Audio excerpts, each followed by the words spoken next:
제가 37,000불을 딱 맞춰놨는데 지금 한 3일 지났나? 이게 벌써 10.87불이 들어왔네요. 거의 뭐 14,000원, 15,000원 넘었죠? 와, 이게 지금 연 3.5% 그러니까 매일 이제 복리로 들어오는 건데, 와, 이 속도 보니까 그냥 주식 투자를 안 하는 게 돈을 더 벌 수도 있을 것 같은데. 일단 투자를 본격적으로 시작하기에 앞서서 제가 생각하는 투자와 확률을 바라보는 관점에 대해서 먼저 말씀드리고 갈게요. 여기 이제 갈톤 보드라고 하는 게 있습니다. 여기 정중앙에서 구슬을 여러 개 떨어뜨리는 거예요. 이렇게 구슬이 계속 떨어지죠, 정중앙에서. 이 구슬 한 개가 우리의 투자 결정 한 개입니다. 쉽게 말하면 한 개의 종목을 매수하고 시간이 지난 후에 매도를 해서 여기 떨어진 거죠. 이러면 이렇게 정규분포 모양으로 결과가 이렇게 나오는데요.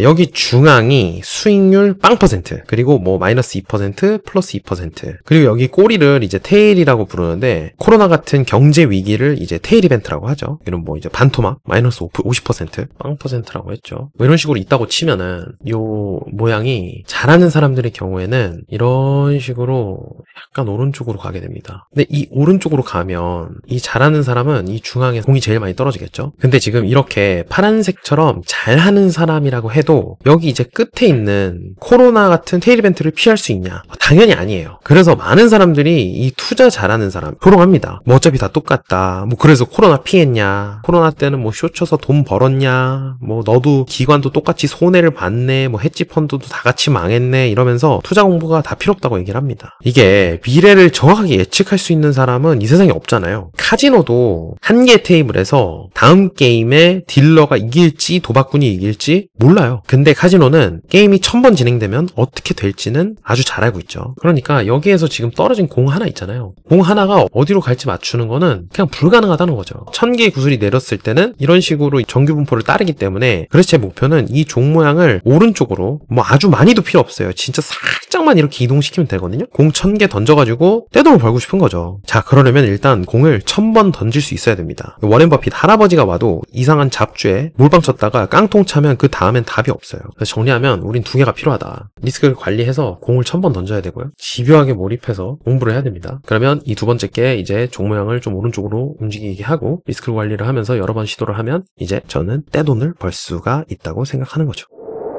지난 시간에 이제 어떤 식으로 공부하고 투자할 건지에 대해 간략하게 알아봤는데요. 1번 종목 탐색, 수급을 보고, 그리고 가치평가 리서치하고 이제 매수 매도하는 이런 식으로 진행할 거라고 말씀을 드렸었는데, 일단은 이렇게 진행하려고 보니까 이것도 기준이 너무 없달까? 그래서 저만의 기준을 조금 추가해보려고 합니다. 이 종목 탐색할 때 저의 기준을 조금 녹여내는 거죠. 제가 생각하는 좀 거시적인 레벨에서의 지금 시장 상황이라든지 개인적인 어떤 의견을, 논리를 전개해보도록 하겠습니다.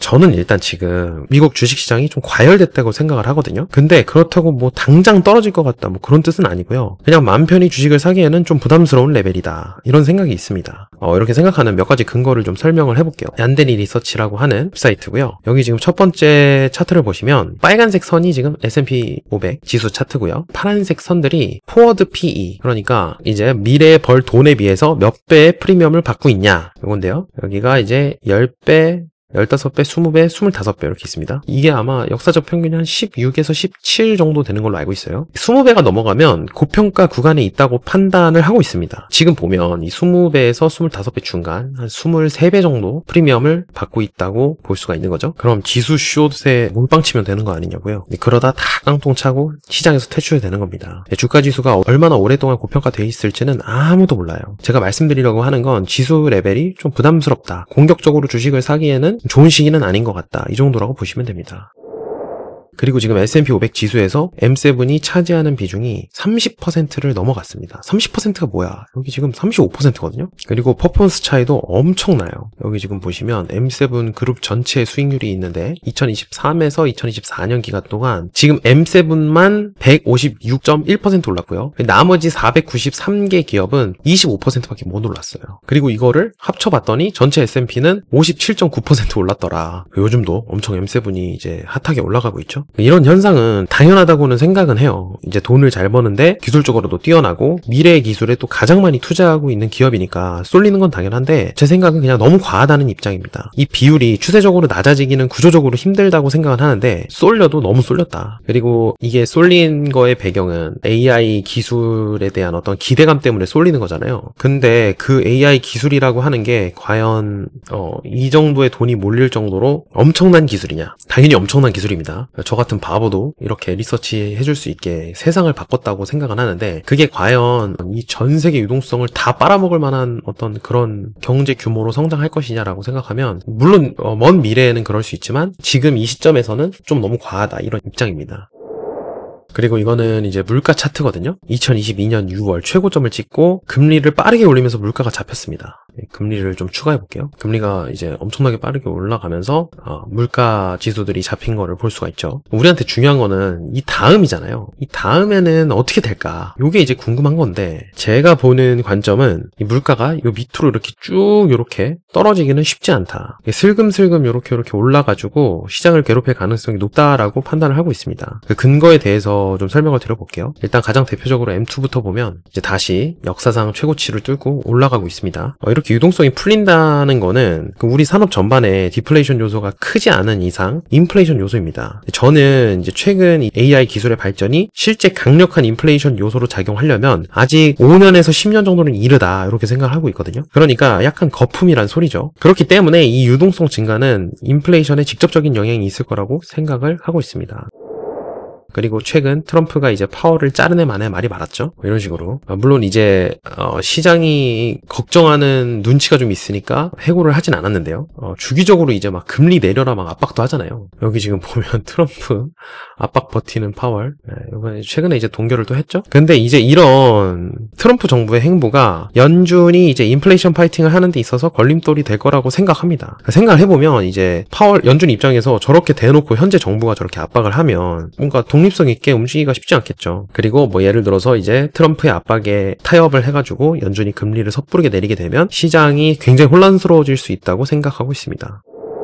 그리고 이제 세 번째는 지정학적 리스크인데요. 챗GPT 한번 물어볼게요. 현재 중동 분쟁 상황, 그리고 러시아, 우크라이나 전쟁 상황, 뭐 인도, 파키스탄 분쟁 상황, 또 뭐 엄청 많죠? 뭐 중국, 대만 분쟁 상황, 세계 곳곳에서 이제 난리인데 간략하게 브리핑해줘. 최근에 이제 또 이스라엘하고 이란하고 또 난리가 한번 났었고요. 트럼프가 당선되면 그 다음날 끝낼 수 있다고 이제 호언장담을 하던 러시아, 우크라이나 전쟁도 아직도 하고 있습니다. 그리고 뭐 인도, 파키스탄 여기도 지금 뭐 난리죠? 그리고 중국, 대만 다음에 커질 분쟁으로 많이 이제 관심을 받고 있는 이슈죠. 저는 이런 어떤 여러 가지 전 세계에서 일어나는 이런 분쟁들이나 전쟁들의 어떤 영향이 이 금 차트에 다 일어나고 있다고 생각을 해요. 이게 지금 금 차트거든요. 금리를 미친 듯이 올리고 물가 상승률은 계속 떨어졌는데도 불구하고 정말 말도 안 되게 올랐습니다. 저는 금이 이렇게 오른 배경에는 이렇게 전 세계에서 일어나는 나라 간의 긴장 고조가 영향을 많이 끼쳤다고 생각하고 있어요. 자, 그럼 정리를 한번 해보겠습니다. 1번은 지수가 전체적으로 너무 고평가돼서 좀 부담스럽다. 그리고 M7의 비중이 너무 과도하다. 그 AI 기술이 실제 효용보다 너무 과도한 관심을 받고 있어서 좀 버블 단계에 있다고 생각을 한다. 근데 이 버블이라고 하는 거는 언제 꺼질지 아무도 모르는 거거든요. 진짜 1년 내내, 2년 내내 뭐 몇 년 동안 계속 오를 수 있는 게 버블이에요. 그래서 뭐 이게 뭐 버블이라서 뭐 떨어질 거다 뭐 이렇게 생각하는 건 절대 아니고요. 그 물가는 슬금슬금 올라갈 가능성이 높다. 그 이후로 뭐 M2도 받고, 그리고 트럼프의 연준 독립성을 계속 훼손하는 어떤 그런 내러티브도 받고요. 그리고 지정학적 리스크를 보면서 금 가격도 받고, 앞에서는 얘기 안 했는데 관세도 당연히 있죠. 관세의 어떤 영향이 분명히 저는 물가를 올리는데 관여를 할 거라고 생각하고 있습니다. 그러면 어떤 투자를 하는 게 좋을까? 그래서 제가 지금까지 쭉 말씀드린 거 있잖아요. 지수가 과열됐고 뭐 이렇고 저렇고 트럼프 뭐 얘기도 하고 해가지고 이렇게 쭉 해서 딥 리서치를 한번 돌려봤습니다. 여기까지가 내가 생각하는 이제 보는 관점이고, 이런 상황에서 내가 주식에 투자한다면 어떤 산업에 투자하는 게 좋냐, 뭐 여러 가지를 물어봤어요. 그랬더니 이제 저한테 질문 한 번 더 했고 제가 또 답변을 했습니다. 대답을 해주는데, 단기 시계열 관점에서 단기는 얘가 지금 얘기하는 단기는 36개월이거든요. 하는데 모르겠어요. 한 5분 10분 걸렸나? 현재 거시경제 환경을 고려할 때 방어적 성격이 강하고 가치주 성향의 산업이 유망해 보인대요. 얘도. 그래서 얘가 얘기한 게 금융업, 은행주, 그리고 방위산업, 그리고 에너지 원자재, 그리고 필수소비재 헬스케어. 요렇게가 좋을 것 같다. 여기 좀 보면은 과열장의 지속성이 나와요. 현재 주식시장이 고평가 국면이지만 얼마나 오래 고평가를 유지할지 예측하기 어렵다. 90년대 이제 IT 버블 시기에도 S&P 500의 선행 이제 포워드 PE 기준으로 해서 20배가 넘는 고평가가 수년 동안 지속되었대요. 근데 극단적으로 이제 2000년 초에는 25배까지 올라갔다. 그래서 이번 사이클에서도 AI와 기술혁신 기대감 등으로 이렇게 높은 밸류에이션을 언제까지 용인할지를 모른다. 그래서 고평가는 곧 하락이라는 도식을 생각하면 엄청나게 위험하다. 이런 지금 말을 하고 있고요. 유동성과 인플레이션의 속도. M2 통화량 증가가 장기적으로 인플레이션에 영향을 주는 건 사실인데 그 효과가 나타나는데 시차가 있을 수 있대요. 이제 바로 나타나지 않는다는 소리죠. 실제로 2020년 돈을 미친 듯이 풀었죠. 그리고 2021년에서야 1년 후에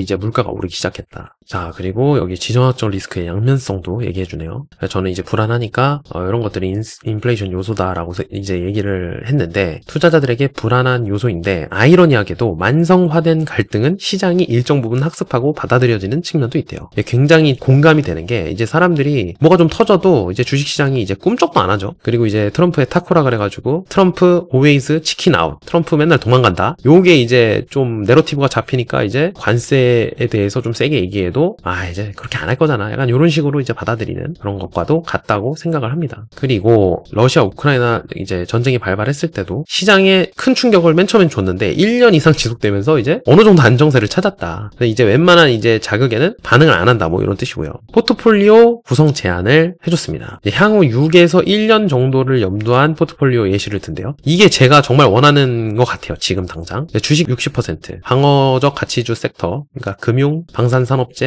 헬스케어, 에너지, 필수소비재, 기술주 요 정도 비중을 이렇게 고려해가지고 하래요. 기술주로 완전히 배제하지 말고 포트 내 비중을 낮춰가지고 이제 들고 있어라. 언제까지 갈지 모르니까. 그리고 현금성 및 채권 25%, 대체자산, 금과 원자재의 일부 배분해라. 금을 사라. 이런 얘기 하고 있고요. 됐습니다. 일단은 금융주, 그리고 방산산업재, 헬스케어, 에너지, 필수소비재, 기술주 이게 좋아 보인다. 그래서 요거 위주로 제가 종목 탐색을 할 때 일단은 보도록 하겠습니다. 그럼 다시 돌아와서 제가 1화에서 했었던 것처럼 거장 분석, 거장 매매에서 이제 찾는 거예요. 도이치뱅크 이런 게 있죠. 금융주잖아요. 금융. 이런 것들을 이제 보는 거죠. 와, 다 금융주가 진짜 다 좋은가 보네. 금리가 오르니까 금융주가 다 날아갔네요. 와, 다 날아가니까 별로 사기 싫은데? 그죠? 밸류에이션을 좀 해봐야지 알겠는데 와, 금융주를 엄청 많이 담았네요, 진짜. 이런 것들 위주로 한번 보도록 하겠습니다. 뭔가 탑다운 방식으로 투자를 오래 하다 보니까 이런 생각을 많이 하게 되는 것 같아요. 그래서 일단은 오늘은 이렇게 제 관점 같은 거를 조금 더 소개하고 어떤 주식을 좀 더 제 포트폴리오 안에 담을지 얘기를 해봤는데 이제 본격적으로 뭐 금융, 뭐 방산, 헬스케어 이런 거를 보기로 했으니까 이제부터는 진짜 종목을 좀 발굴하러 들어가 봐야 될 것 같아요. 오늘은 여기까지 하고 종목 탐색하는 걸로 오도록 하겠습니다. 감사합니다.